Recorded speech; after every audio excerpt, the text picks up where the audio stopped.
Hey folks, Colin here from Sumthins Recording, and today I want to show you one trick for getting a trashy sounding drum mix. We're going to be talking about trashing up a drum mix here today, but before we dive in, if you are ready to go a little bit deeper into the mixing process in its entirety and really start to hone your workflow as an engineer, then I have just the thing for you. It is my 7-step mixing checklist, and it's just a simple PDF that will walk you through the entire mixing process step by step to help you get professional and radio ready mixes without any more of the hassle and without any more of the guesswork. It is a completely free guide, and you can download it below using the link in the video description. Now let's jump in here and talk about making a drum mix a little bit more trashy or a little bit more mean, aggressive sounding, okay? Let me start by playing you what our drum mix currently sounds like. So I'll play it to you inside the track here, and then I'll solo up our drums inside the mix as well so you can hear what they sound like currently by themselves. Bear in mind, this is a finished mix. We're going to talk about trashing up these drums a little bit. So they have a little bit more of that kind of, I don't know if you want to say lo-fi vibe, or they just feel a little bit meaner, right? When they're kind of trashy, they're a little bit aggressive sounding. So let me start. Here's the finished drum mix inside the mix, and then I'll solo them up as well. One step, and it's much too far. Take 2 steps, way too close, but take 3 steps, and I'm in your arms. I'll do all it takes to get to you.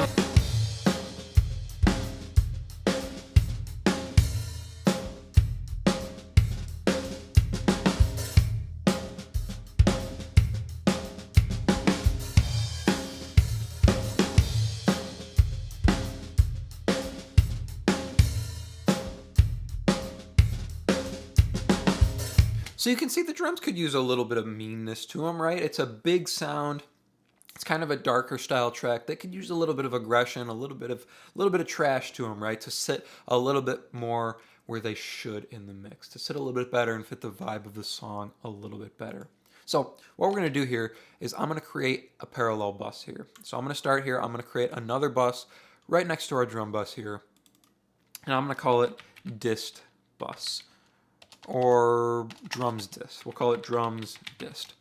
And if you can probably see where I'm going here with this by the name of the bus. We're going to put a little bit of distortion here on our drums and then parallel it in here. So from our drum bus here, all of our drums are sending into the drum bus here. So our kicks, our snare, overheads, room, cymbals, and then our reverse cymbal and our Bricasti emulation here, all feeding into our drum bus here. Now from our drum bus, I'm going to send to the drums dist bus, and I'm going to send full level here, so 0 level send, 0 dB, means we're sending a full copy signal of what's coming into our drum bus over to our distortion bus here. So if I solo up our distortion bus, it's our same drum signal that we heard before.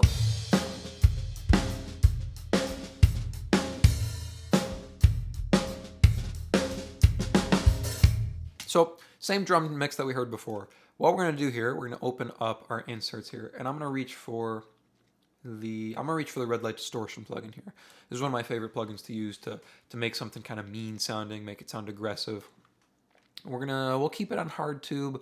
We'll keep the input and the distortion the same, but I'm going to crank it up to our second stage here. I'm probably going to need to pull the output down, and I'm going to start with the drive at 0 here. I'm going to leave these for the moment because I think these just filter before the distortion. I want the distortion to hear everything. We can do a little bit of roll off afterwards if we need to, if our high end gets a little bit too trashy sounding, but I want it to hear everything on the input here. So let's get our distortion sitting right. We'll crank up our drive a little bit.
That sounded pretty good there. So I just wanted to pull it up enough to where you start hearing that breakup on the top end of the kick drum.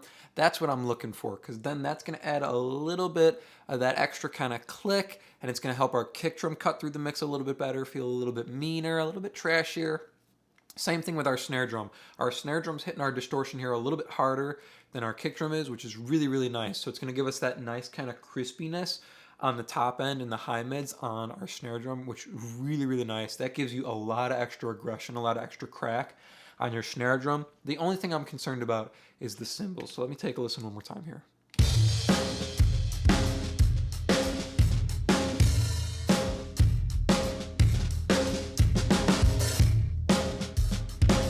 So they don't sound too bad. I'm going to pull in an EQ and see what it sounds like if we start rolling off maybe some of the top end and maybe some of the sub area. That way we're not doing too much kind of phase trickiness when we pull this up underneath with the low end here. So let's take a listen, see what we can do with some filter here.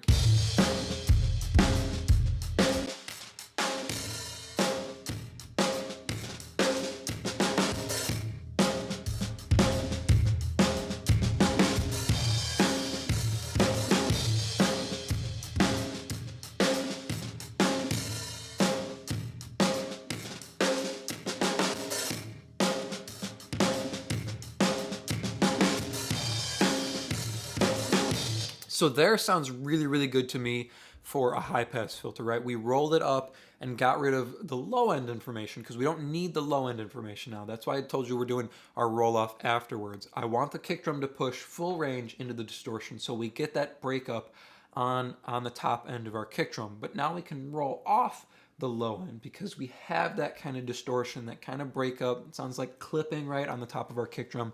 That's there, but we don't need that kind of boom, boom going on in our low end that's coming from it pushing into the distortion now, right? Let's take care of our top end now. Let's see if we get anything or gain anything by rolling off some of the top end.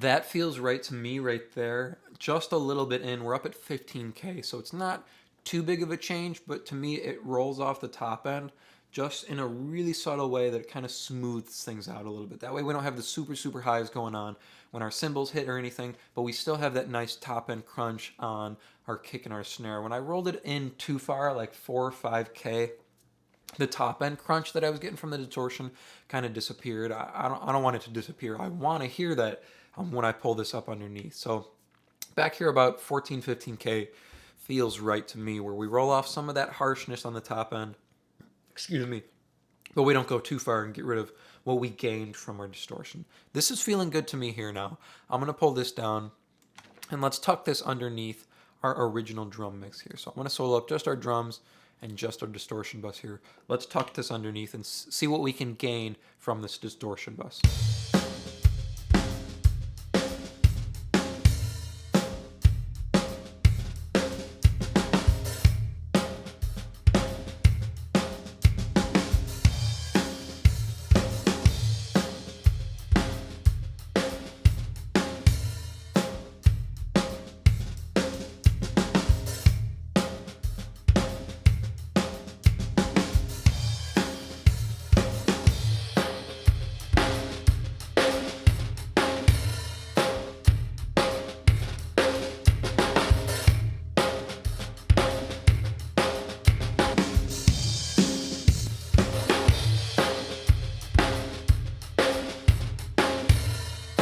So you can hear it starts to sound really, really weird, really, really trashy sounding, really kind of phasey sounding the further we pull it up. But tucked right back at about -20, it started to add exactly what I wanted it to add underneath the drum mix. You heard that kind of crispiness coming in, that extra smack or crack coming on our snare drum, and there was that little extra click or that little extra breakup on the top of our kick drum that helped it stick out a little bit further in the mix. So you can mix this in as much as you want. You can put as much distortion on as you want. You can also put this right on the drum bus, which we'll talk about in just a second here. But let's get this where we want it first, and then we'll talk about further ways to add this in.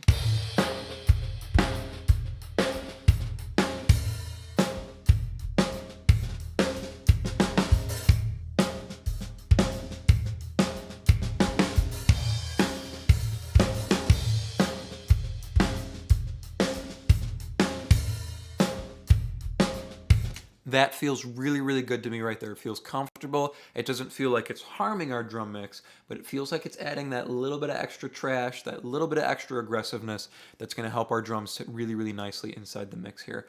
Listen one more time. I'm going to start without it, and then when I kick it in, listen to how our snare and listen to how our kick drum changes. We get a little bit of extra mid-range crack on our snare, and we get a little bit of the extra top-end click on our kick drum. Take a listen here. You can hear they both start to cut through the mix a little bit better.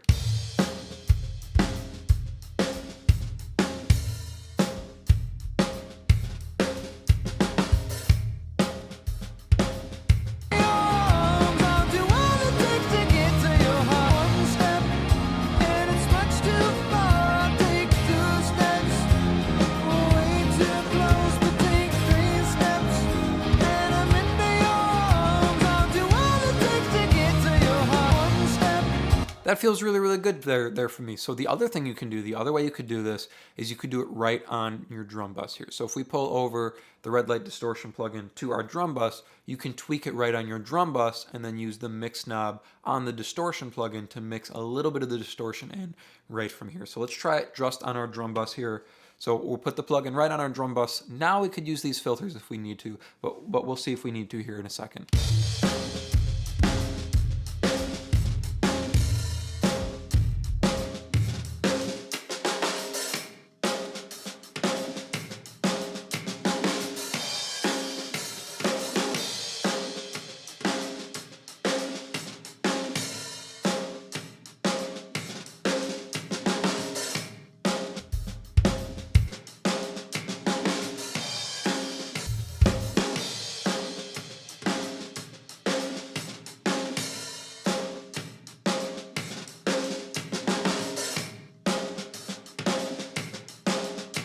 So we've got our filter set, same kind of thing here, just making sure we're pulling up so we're not hearing all of that low end. Unfortunately, now it's not pushing into our distortion. That's okay, that's okay. And then we're rolling off some of the top end so we're not getting so much crunch on our cymbals there as it pushes harder into the distortion. I kick the drive up a little bit further here, and now we're gonna pull our mix knob back. So we'll start at 0 here, and we'll slowly ease it into our drum mix here.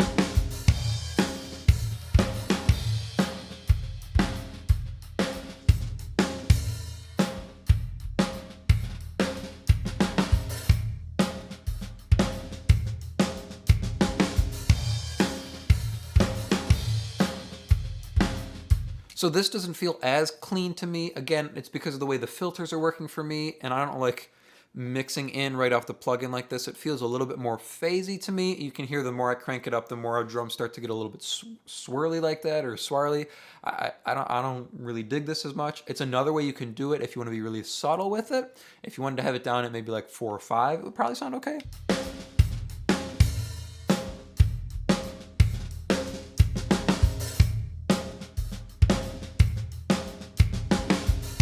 So yeah, down there it doesn't sound so bad. It doesn't sound like it's messing with our drum mix that much, but we're not getting the overall effect that I want from the plugin here. So if I remove this and we switch back over here now, we'll kick this back in one more time inside our mix here take a listen. You're going to get that extra crack and that extra click on our kick and on our snare. One step, and it's much too far. Take 2 steps, way too close, but take 3 steps, and I'm into your arms. I'll do all it takes to get to your heart. One step, and it's much too far. Take 2 steps, way too close, but take 3 steps, and I'm into your arms. I'll do all it takes to get to. You can see a little bit of trash goes a long way here to give our kick and our snare that little bit of extra aggression they need to really cut through a mix like this. I hope that was helpful for you. As I mentioned at the beginning of the video, if you are ready to take your mixes to the next level and really start dialing in your workflow as an engineer, then I have just the tool for you, and it is completely free. It is my 7-step mixing checklist, and you can download it below to start creating more professional mixes in less time. Thank you so much for watching, and I will see you in the next video.